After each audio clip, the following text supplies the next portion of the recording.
नमस्कार। कार्यक्रम ख़ास मुलाकात में आपका बहुत बहुत स्वागत है। और ख़ास मुलाकात में हमारे साथ मध्य प्रदेश के एक ऐसे सीनियर बीजेपी लीडर हैं जो केंद्रीय मंत्री तो हैं ही, और अब केंद्र की राजनीति का भी वो एक चमकता चेहरा हैं और मध्य प्रदेश का प्रतिनिधित्व वहाँ करते हैं। महत्वपूर्ण बात यह है कि बहुत कम समय में जो पोर्टफोलियो उनके पास है, इंडिपेंडेंट चार्ज के वो कैबिनेट मिनिस्टर हैं। पर्यटन और संस्कृति ये उनके विभाग हैं। बुंदेलखंड से वो आते हैं और बहुत महत्वपूर्ण काम इन 2 वर्षों में, जबकि एक पूरा वर्ष तो कोविड की भेंट चढ़ा है और इससे सबसे जो बुरी तरह प्रभावित जो महकमा रहा है और जो क्षेत्र रहा है वो रहा है पर्यटन। लेकिन इसके बाद भी जिस तरह से उन्होंने एक लक्ष्यबद्ध तरीके से आगे बढ़ने की कोशिश की है, उसकी न सिर्फ मध्य प्रदेश में बल्कि देश के अलग अलग हिस्सों में प्रशंसा हुई है। कि रिसेंटली आपने सुना ही कि भेड़ाघाट और इसी के साथ सतपुड़ा टाइगर रिजर्व, ये 2 महत्वपूर्ण उपलब्धियां ये हमारे विश्व संरक्षण सूची में यूएन की शामिल हुए हैं। ये बहुत महत्वपूर्ण हमारे लिए। तो मुलाकात करिए, मेरे साथ हैं केंद्रीय मंत्री प्रहलाद पटेल जी। सर, बहुत स्वागत करता हूँ आपका। यात्रा बड़ी बाधित रही है प्रहलाद जी, बीता 1 साल कोरोना और अभी भी हमारी लड़ाई जारी है। पहला मेरा प्रश्न यही रहेगा, कोरोना को लेकर मैं सवाल ज़रूर करूंगा आपसे। बहुत बड़ी चुनौती रही है भारत की। सबकी चिंता यही है कि दूसरी लहर ने जितनी बुरी तरह हम पर असर डाला है, तीसरी लहर में हमारी तैयारियां बहुत मुस्तैद रहें। एक केंद्रीय मंत्री के नाते आप प्रधानमंत्री की वर्किंग को बहुत करीब से देखते हैं। किस तरह से आप देखते हैं कोरोना को लेकर अब हम आगे बढ़ रहे हैं और तीसरी लहर से उसका सामना करने के लिए खुद को तैयार कर रहे हैं? मुझे लगता है कि मैं अपनी बात यहाँ से शुरू करूँगा कि भारत में जो जिजीविषा है लोगों के भीतर, बीमारियाँ यहाँ आती रही हैं, महामारी के तौर पर हम सामना करते रहे, लेकिन हर बार इतिहास यही गवाही देता है कि जीवन जीता है, बीमारी हारी है। और मुझे लगता है कि हम भाग्यशाली हैं कि देश के प्रधानमंत्री के रूप में हमें नरेंद्र मोदी जी आज देश का नेतृत्व कर रहे हैं।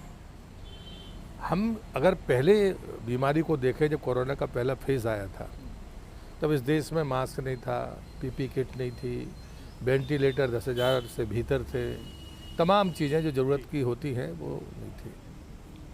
लेकिन उसके बाद भी हमने रास्ता निकाला और आगे निकले। और ये चीज़ें चीन से आती थी, ये जानना देश के लिए ज़रूरी है। लेकिन उसके बाद भी वो एक फेज़ निकला और फिर ये दूसरा फेज़ आया। आलोचना करने वालों को अधिकार है लोकतंत्र में, उनको आलोचना करनी चाहिए, लेकिन आंकड़ों को झुठलाने से शायद देश का फायदा नहीं होगा। वेंटिलेटर 2020 में 20,000 थे तो आज 44,000 है। ऑक्सीजन की जो प्रतिदिन उत्पादन था वो 5,400 कुछ मीट्रिक टन था, आज वो 9,400, लगभग डबल हो गया है। बार बार प्रधानमंत्री कहते रहे कि ऑक्सीजन की कोई कमी नहीं है दूसरे फेज में, जो चुनौती हमारे सामने आई है। लेकिन लॉजिस्टिक की कमी थी, कभी आपने इस परिवहन के बारे में सोचा नहीं। और जो स्वास्थ्य के लिए ऑक्सीजन चाहिए वो प्लांट निश्चित रूप से कम थे, लेकिन ये प्रधानमंत्री का ही विजन था कि उन्होंने इस्पात संयंत्रों के ऑक्सीजन को, लिक्विड ऑक्सीजन को मेडिकल के रूप में उपयोग कर लिया। लोगों को नहीं पता, उन्होंने कभी कहा नहीं, लेकिन खाली टैंकर हवाई जहाज़ से पहुँचाए गए और भरे टैंकर रेलवे से लाए गए, क्योंकि भरे हुए टैंकर हवाई जहाज़ में आएंगे तो दुर्घटना की संभावना ज़्यादा होती है। इस रेमडेसिविर की चर्चा हुई, उसको यूएनएसको ने भी माना कि भाई, यूएन ने माना कि WHO ने ये कहा कि भाई ये लाइफ सेविंग ड्रग नहीं है, ये अंडर ट्रायल है। लेकिन जब आपने के पास कोई विकल्प नहीं था तो आपने उसको भी स्वीकार किया। तो आप उसके उत्पादन की कल्पना कैसे कर सकते हैं कि आप अचानक उतनी बड़ी मात्रा में उत्पादन करने लगेंगे जब WHO ही नहीं मानता कि ये लाइफ सेविंग ड्रग है। मुझे लगता है ये बातें कभी आम आदमी को समझ में नहीं आएंगी, लेकिन जो आलोचना कर रहे हैं उनको समझ में आती हैं। जब चीज़ें हमारे पास नहीं थी तब हमने सामना किया, आज हमारे पास में दूसरी चुनौतियाँ आई हैं, हमने उसका भी सामना किया। और भविष्य में जो तीसरी चुनौती आनी है, उसके लिए मैं ज़्यादा बड़े देश की बात नहीं कर रहा हूँ, लेकिन मैं पिछले सप्ताह मैंने दमोह में अलग से बच्चों का वार्ड बनाया और उनसे कहा कि आप दवाइयाँ और ज़रूरत की किट बताइए, कोई डिफरेंट तो नहीं है। तब तक मुझे ये स्पष्ट नहीं था कि ऑक्सीजन कंसनट्रेटर से भी उनको ऑक्सीजन दी जा सकती है। डॉक्टर ने कहा कि कुछ नहीं, नाप बदली जाती है, बाकी कंसनट्रेटर काम करेगा। और हमने अपने वार्डों को तैयार किया और उसमें ब्लैक फंगस के लिए अलग से वार्ड बनाया। मध्य प्रदेश सरकार ने भी ये काम किया है। आज ब्लैक फंगस की बीमारी रेयर डिसीज़ में है, लेकिन वो आइडेंटिफाई है, लेकिन कभी इतनी मात्रा में ब्लैक फंगस किसी को नहीं हुआ। भारत सरकार युद्ध स्तर पर उन दवाइयों का प्रबंध कर रही है। प्रहलाद जी, आप जिस तरह इस विषय पर बात कर रहे हैं, बात मैं ये कहूँगा कि सरलता से समझ में भी आती है, और आप जो सबसे महत्वपूर्ण बात करते हैं कि आलोचना और आलोचकों को अधिकार है, डेमोक्रेसी में वो अपनी बात रखें, लेकिन जिस तरह आप उत्तेजना से अलग हटते हुए शांति से, धैर्य से और तर्क से बात कर रहे हैं, क्या आपको लगता है कि वो पक्ष कुछ केंद्र सरकार की तरफ से और अधिक सघनता से आना चाहिए? मुझे लगता है कि इस पूरी प्रक्रिया में हमको व्यवस्था को आगे बढ़ाना है। व्यवस्था को आगे बढ़ाने वाला तंत्र कौन सा है? कई बार लोग ये बड़ा जोर देते हैं कि साहब सलाह नहीं दी जा रही है। मुझे लगता है जितनी जानकारियाँ आपके पास हैं, अगर आप उसको इम्प्लीमेंट ही कर पा रहे हैं, ये बड़ी चीज़ है। अगर कोई सलाह देना चाहता है तो सलाह सुनने के लिए हम तैयार हैं। तो मुझे लगता है कई बार इस बात को लेकर जरूर गुमराह करने की बात होती है। मैं ऐसा मानता हूँ कि जैसे कोई सुझाव मेरे मन में आया तो मुझे इम्प्लीमेंट करके बताना चाहिए। हम अगर प्रधानमंत्री पर उंगली उठा रहे हैं तो हम प्रधानमंत्री के विजन, उन्होंने तो 4 साल पहले कहा था कि हर 3 लोकसभा के बीच में एक मेडिकल कॉलेज होना चाहिए। दूसरे चरण में आप नीचे आइए कि हर लोकसभा में हो। फिर उन्होंने कहा कि जिला मुख्यालय पर तीसरे चरण में जो आपका अस्पताल है वो मेडिकल के तर्ज पर होना चाहिए। ये प्रधानमंत्री ने 4 साल पहले कहा था और ये राज्य सरकारों को पता है। तो मुझे लगता है उस आदमी के विजन में कोई कमी नहीं थी, वो दूर तक देख पा रहे थे और देखते हैं, ये मैं जिम्मेदारी के साथ कह सकता हूँ। और इसलिए उन्होंने कभी नहीं कहा, जब उन्होंने अप्रैल में राज्य के मुख्यमंत्रियों से कहा था, अगर उसी समय भी हम सजग हो गए होते, पहले ही मतलब मार्च के आसपास, 17 मार्च को शायद, तो मुझे लगता है कि आज ये नौबत नहीं आती। हम सबकी जिम्मेदारी है। आखिर स्वास्थ्य सुविधाएं राज्य का विषय है, लेकिन प्रधानमंत्री के मुंह से कभी एक बार भी नहीं निकला कि राज्य की व्यवस्था है। उन्होंने कहा हमें मिलकर चलना होगा, मिलकर काम करना होगा। क्या आपको लगता है कि बहुत अधिक निर्भरता बीजेपी की प्रधानमंत्री पर है? एक कैंपेनर मोदी हैं जिनका कैंपेन करना और अपनी पार्टी के लिए अधिक से अधिक वोट हासिल करना भी उनका दायित्व है, और प्रधानमंत्री भी हैं, और ये भूमिकाएं कई बार गड़बड़ होती हैं। तो कहा जाता है कि रैलियों में भीड़ क्यों, फिर आप दिल्ली में कह रहे हैं कि भीड़ कम करिए, सोशल डिस्टेंसिंग। इस दुविधा को आप क्या चुनावी दुविधा के रूप में देखते हैं या इससे आगे भी कुछ देखते हैं? मुझे लगता है कि एक समय सीधे जवाब ना दूं और मैं आपको अटल जी का स्मरण कराऊं कि एक समय अटल जी थे तो पार्टी पूरे तरह से उनका उपयोग करती थी, लेकिन पार्टी के विस्तार के लिए उस समय अटल बिहारी वाजपेयी ऐसे नाम थे कि भाई वो जाएंगे तो हमारा काम खड़ा हो जाएगा, वो जाएंगे तो लोग सुनने के लिए आएंगे, सदन के भीतर और सदन के बाहर। मुझे लगता है कि आज की स्थिति में वो स्थिति मोदी जी की भी है। और दूसरा, वो जिस प्रकार से परिश्रम करते हैं, मैंने भी बहुत सारे प्रधानमंत्रियों को देखा है, इतना परिश्रम और दिन रात सिर्फ एक ही बात, यानी ये बात शायद देश के लोगों को पता नहीं होगी, जिस दिन वो मुख्यमंत्री बने थे गुजरात के, वो जिससे लेकर आज तक एक दिन की भी छुट्टी नहीं ली। ठीक, एक दिन भी वो बीमार नहीं हुए। मुझे लगता है कि इसका जवाब तो शायद विरोधियों के पास नहीं होगा। आप उस पीढ़ी के भी नेता हैं जिन्होंने अटल जी को भी करीब से देखा है, और अटल जी के समय जो एक बहुत चमकता चेहरा भारतीय जनता पार्टी की राजनीति का रहे हैं, प्रमोद महाजन जी, उनको भी देखा है। आप क्या महसूस करते हैं कि आज एक उस किरदार की बीजेपी को ज़रूरत है? संघीय ढांचे को लेकर जिस तरह से हमने देखा कि केंद्र और राज्यों के, ममता बनर्जी नाराज़ हो जाती हैं, अरविंद केजरीवाल दिल्ली में आपके पास ही बैठे हुए नीचे, फिर आप बात करें और मुख्यमंत्रियों की तो वहाँ से भी ये बात आती।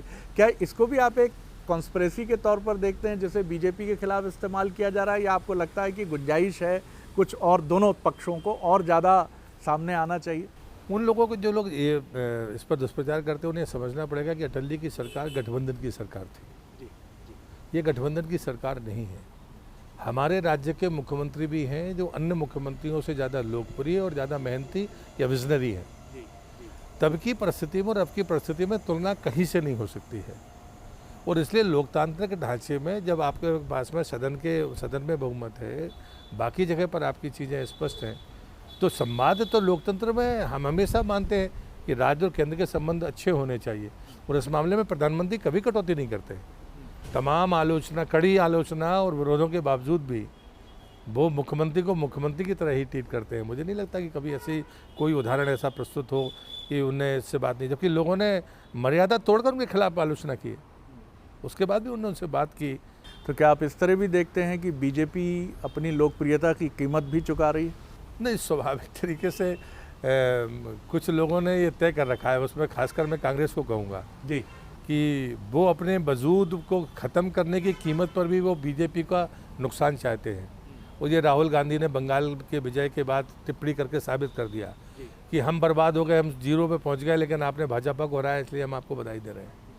तो जो आत्मघाती कदम राजनीतिक पार्टियां उठा रही हैं, ये ज़्यादा वजह का कारण है। बीजेपी की लोकप्रियता के कारण ईर्ष्यालु हो जाने का कोई कारण लोकतंत्र में होता नहीं। आप बेहतर काम करिए तो जनता आपके साथ खड़ी हो। पश्चिम बंगाल के नतीजों को आप किस तरह देखते हैं? क्या बीजेपी एक इस तरह सुपर हीरो की तरह कई बार बहुत ज़्यादा एक्सपेक्टेशन क्रिएट कर देती है, खुद अपने आप से भी और लोगों के बीच में भी? मुझे लगता है वो जो पहले आपने प्रश्न पूछा था वो यहाँ लगता लागू होता है कि हमसे अपेक्षाएं बहुत कर ली थी, हम 3 से 77 पर पहुँच गए।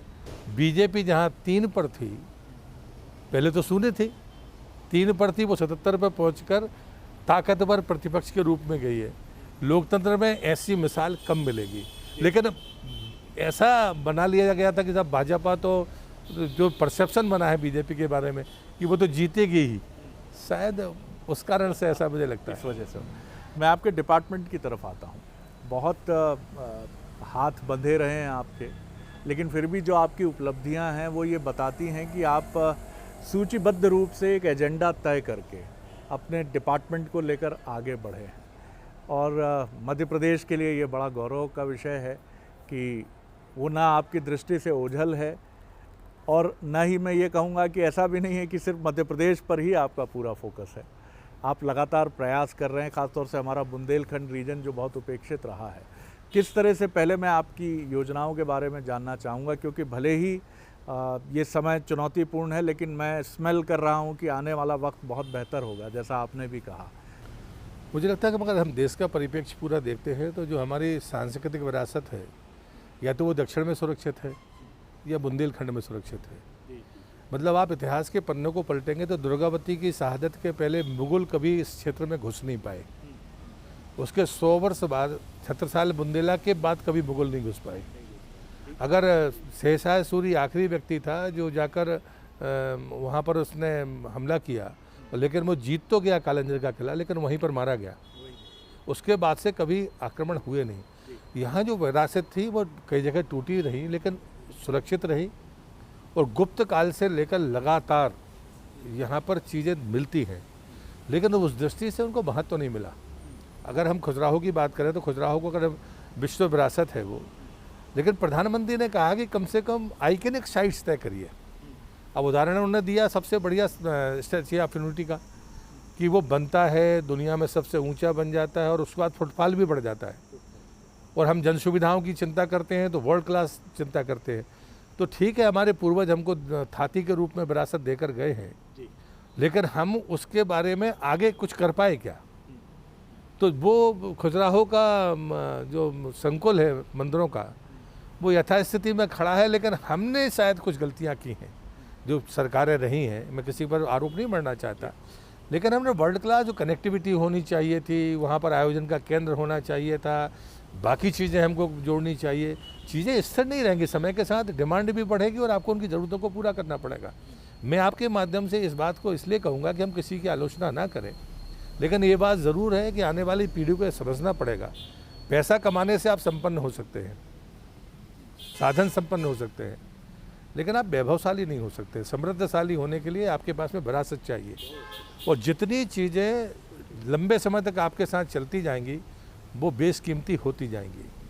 और इसलिए आज ये आपाधापी में हम ये ना भूलें कि ये पत्थर अगर 14वीं शताब्दी का है तो 14वीं शताब्दी के पत्थर को वो विदेशी चोरी करके ले जाने तैयार है, लेकिन आप उसको सहेजने के लिए तैयार नहीं है, क्योंकि आपके पास बहुतायत में है। लापरवाही हमारी तरफ से हुई है, फिर कुछ मजाक उड़ाया गया, अरे इन पत्थरों से क्या होना है।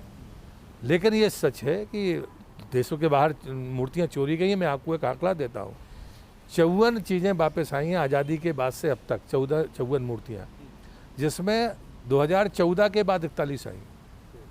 अब ना कानून बन गया है कि आपकी चीज़ चोरी गई है और अगर आप बताएंगे तो वो वापस आएगी। जितने भी देश में कितने स्मारक हैं 1000 साल पुराने, ये सूची आपके पास नहीं है। राज्य का अलग आर्कोलॉजी है, सेंटर की ASI है। हमारे पास कुल 4,500 स्मारक रजिस्टर्ड है, बाकी राज्यों के पास में है। अब हमने इस बार से गिनती तय की है कि राज्य हो, केंद्र हो, ट्रस्ट हो, सोसाइटी हो, सोसाइटियों के भी हैं जो स्मारक हैं जो ASI के उसमें हैं, हम सबको पंजीबद्ध करेंगे। राज्य अगर अपने पास रखना चाहता तो रखे, लेकिन भारत की सूची में वो होगा, ताकि देश में 1000 साल पुरानी कितनी हमारी धरोहर है, कम से कम वो तो पंजीबद्ध होना चाहिए। वैसे तो आर्कोलॉजी के लिए 100 वर्ष पर्याप्त होते हैं, लेकिन अगर हम 100 वर्ष का भारत में गिनना शुरू करेंगे तो हम तो न जाने 1 लाख पर पहुंच जाएंगे। मध्य प्रदेश के लिए बड़ी उपलब्धियां रहीं 2021 में अभी रिसेंटली कि भेड़ाघाट और ये यूनेस्को की धरोहर सूची में शामिल हुए सतपुड़ा टाइगर रिजर्व। कितनी जद्दोजहद करनी पड़ती है प्रहलाद जी, मैं आपसे समझना चाहूँगा। धरोहर सूची में शामिल होने के लिए जियो टैगिंग की भी बात होती है, तमाम चीज़ें होती हैं। किस तरह से डोजियर बनाना, ये प्रोसेस करना, कितना ये कठिन भी होता है, कितना चुनौतीपूर्ण होता है? तो ये बड़ी चुनौती है। एक आंकड़ा पता होना चाहिए कि 38 कुल विश्व धरोहर, यूनेस्को की विश्व धरोहर भारत में है, 38, और जो टेंटेटिव लिस्ट में है वो 48 है। भारत जैसे देश के लिए ये बहुत छोटी संख्या है, और यूनेस्को ने एक नियम बना दिया है कि अभी टेंटेटिव लिस्ट में जब आप परमानेंट लिस्ट के लिए जाएंगे तो हम साल में एक देश एक ही डोजियर दे सकता है। मतलब अगर हमें 48 टेंटेटिव लिस्ट को परमानेंट लिस्ट में डालना है तो हमको 48 साल तो अभी इंतज़ार करना है। ये नियम बहुत पुराना नहीं है, ये अभी बदला गया नियम है। तो जब UN की सेक्रेटरी जनरल आई थी तो मैंने उनसे कहा था कि आप ये किस्तों में क्यों कर रही हैं? वाराणसी दुनिया का सबसे प्राचीन शहर है, लेकिन वाराणसी हमारी सप्तनगरियों में एक है, तो वो 6, तो इनको एक साथ आपने सातों को क्यों नहीं किया? जब मैंने उनसे ये बात की तो उन्हें असहमति प्रकट नहीं की, बल्कि उसमें सहमति प्रकट की। लेकिन ये डोजियर को एक साल में एक देश एक ही दे सकता है, इस पर हम लोगों ने अपनी कोशिश की है कि नहीं, ये भारत पर लागू नहीं होना चाहिए या इसको बदला जाना चाहिए। लेकिन स्वाभाविक है, अंतर्राष्ट्रीय मंचों पर चीज़ें चुटकी बजाने से पूरी नहीं होती है।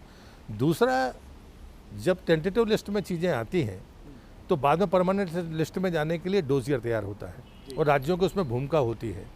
इस बार हमने 9 नॉमिनेशन भेजे थे, जिसमें से 6 स्वीकार हुए संभावित सूची के लिए, उसमें 2 मध्य प्रदेश के हैं। स्वाभाविक है इसमें राज्य सरकारों की महती भूमिका होती है, लेकिन जब हम डोजियर बनाएंगे तो पैरामीटर्स तो यूनेस्को के होंगे, तो हम जल्दबाजी में जब डोजियर बनाकर पहुंचाते हैं या तो वो रिजेक्ट होकर वापस आते हैं या उनमें क्योरी लगकर वापस आती है, और हम उसमें सफल नहीं होते हैं। भारत सरकार ने तय किया है, भारत का कोई भी राज्य अपना डोजियर भेजेगा, को ये हमने आह्वान किया है कि आप भेजिए, दिल्ली में हम पहले उसको स्क्रूटनी कर लें और उसके बाद ही डोजियर भेजें। अक्सर होता ये है कि हम 3-4 दिन पहले डोजियर हमको मिलता है, फिर हम उसमें कुछ कर ही नहीं पाते और हमें मजबूरन वही भेजना पड़ता है, और बाद में वो क्वेरी लगकर वापस आता है। तो अभी एक 2019 का है, वो उसमें क्वेरी लगकर वापस आया है। हम लोग युद्ध स्तर पर लगे हैं कि वो कैसे भी, अब एक ही डोजियर भेजा और वो रिजेक्ट हो गया तो 1 साल आपका जीरो रिजल्ट के साथ में जाता है। तो मुझे लगता है ये कठिनाई है।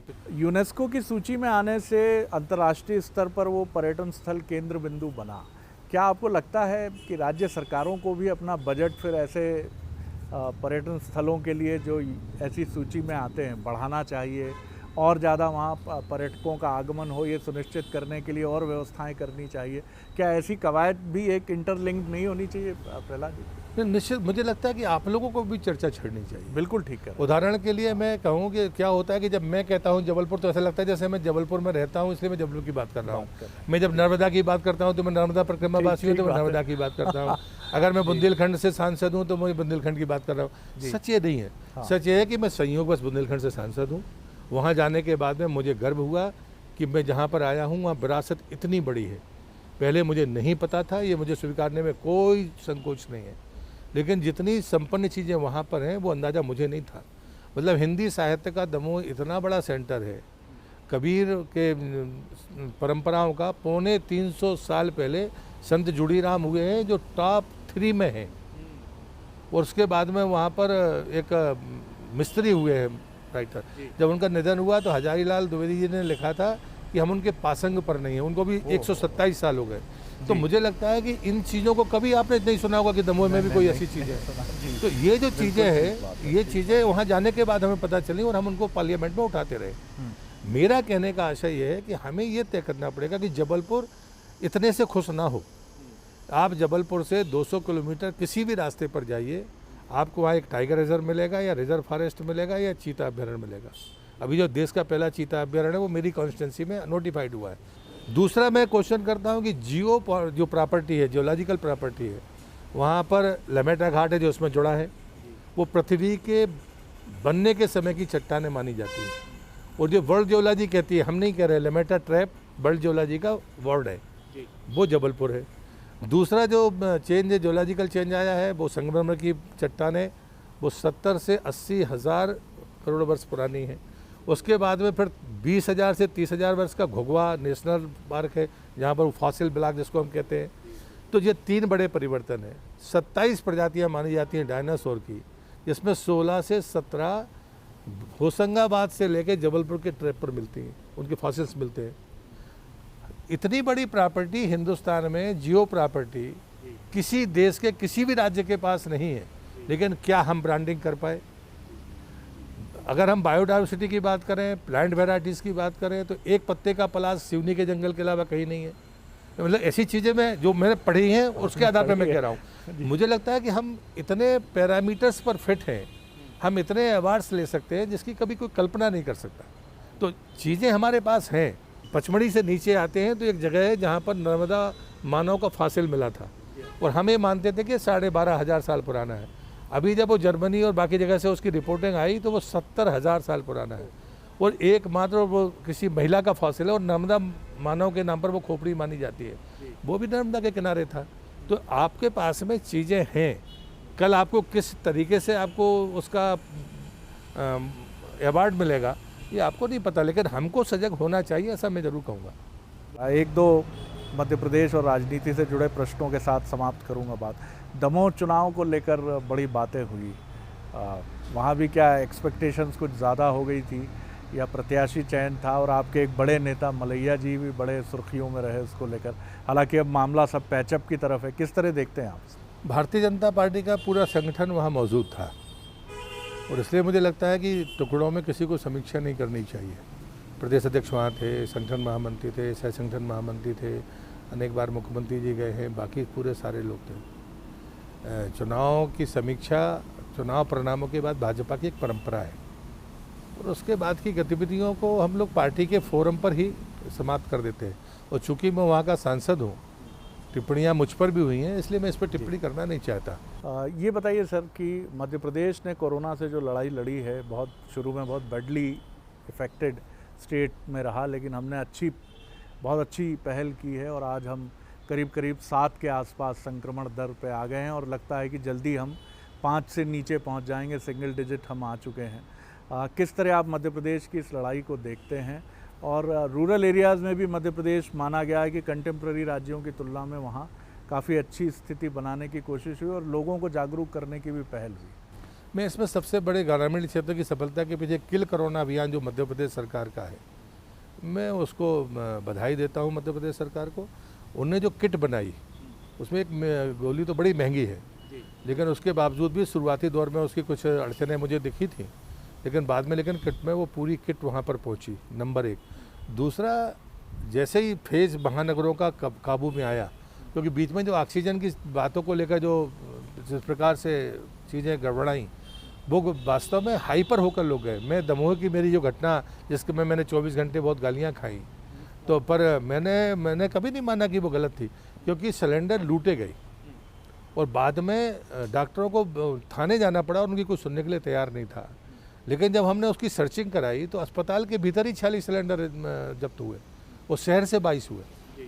तो आपको व्यवस्था बनानी पड़ेगी, और हमने नियम बनाया कि इंजेक्शन और ऑक्सीजन डॉक्टर ही देंगे, ना नेता देगा, ना मरीज़ देगा, ना मरीज़ का परिजन की राय मानी जाएगी, किसी की राय नहीं मानी जाएगी।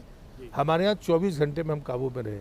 ऑक्सीजन जब ज़्यादा मात्रा में लगने लगी तो बैलेंस बनाने का काम करना पड़ेगा। लेकिन जो जमाखोर थे, एक जमाखोर व्यापार कर रहा था, दूसरा जमाखोर वो था जिसके पास सिलेंडर था लेकिन वो एक और रखे हुए था, और वो उसका सैचुरेशन 96 था, लेकिन वो 70 वाले को मरने दे रहा था, उसको देने के लिए तैयार नहीं था।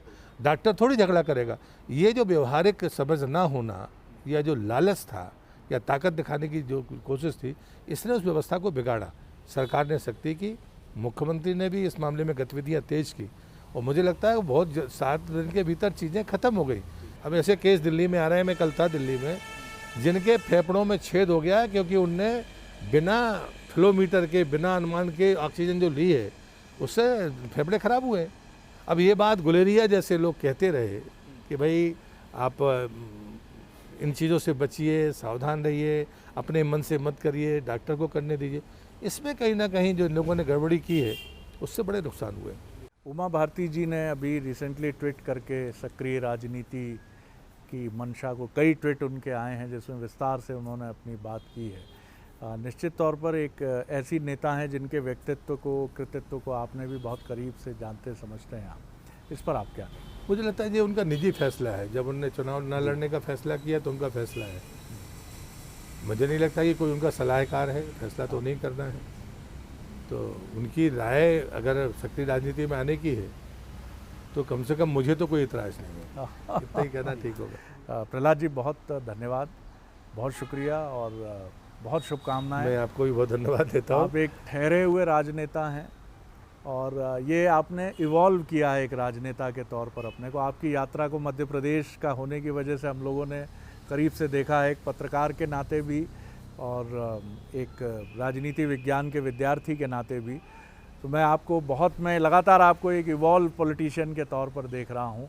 और सबसे महत्वपूर्ण बात है कि आप एक स्कॉलर पॉलिटिशियन में भी मुझे बदलते हुए दिख रहे हैं, जो निरंतर अध्ययनशीलता की तरफ जा रहा है, जो परिप्रेक्ष्य को समझ रहा है, जो चीज़ों को रिलेट कर रहा है, जिसकी, माफ़ कीजिएगा मैं कोई अधिकारी टिप्पणी करता नहीं हूँ, लेकिन मुझे लगता है कि उसकी कमी भारत में राजनेताओं में भी और हम पत्रकारों में भी बहुत विशद रूप में कई बार दिखती है, जो चौंकाती भी है, जिसका उल्लेख आप। मेरे एक स्वर्गीय मित्र ने एक पत्र लिखा था, उसमें एक वाक्य लिखा था, मैं उसको पालन करता हूँ। उसने कहा था कि अनुभव आदमी के ज्ञान को बढ़ाता है लेकिन उसकी बेवकूफ़ियों को कम नहीं करता। मुझे लगता है जी कि उन चीज़ों से बचना चाहिए और मैं माँ की कृपा से उसमें कुछ चीज़ों को बचाने की कोशिश करता हूँ। इससे ज़्यादा मैं नहीं मानता कि मेरे पास कुछ है। चलिए सर, बहुत धन्यवाद, बहुत शुभकामनाएं आपकी भावी राजनीतिक यात्रा और एक केंद्रीय मंत्री के नाते भी। ये थे केंद्रीय मंत्री प्रहलाद पटेल जी। खास मुलाकात में इतना ही, अगली बार एक और खास व्यक्तित्व को लेकर मिलेंगे। इजाज़त दीजिए, नमस्कार।